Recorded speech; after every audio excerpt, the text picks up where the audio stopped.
gobyerno probinsyal, mga idol. PWD ti Ilocos Norte ang tultuloy asuportaran ti gobyerno probinsyal. At tumang report ni Idol Glenn Batulo. IFM News. IFM News. IFM News. Lokal.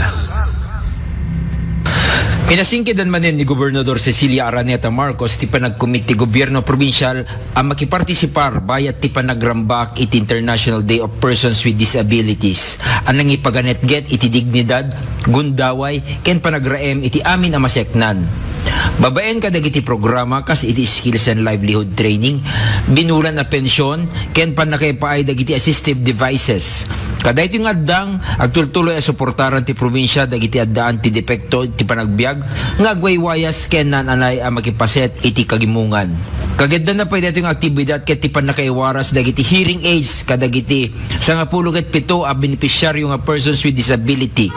Indanon ni Gobernador Araneta Marcos, iti panagyaman na kini Presidente Ferdinand Marcos Jr., iti agtultuloy a suportan na kadagiti ganwat amang pasaya at iti panakagunod kadagiti nasken a serbisyo para kadagiti persons with disability ditoy Ilocos Norte. Para iti IFM News, Idol Glenn Batuyong, Tatak, RMN.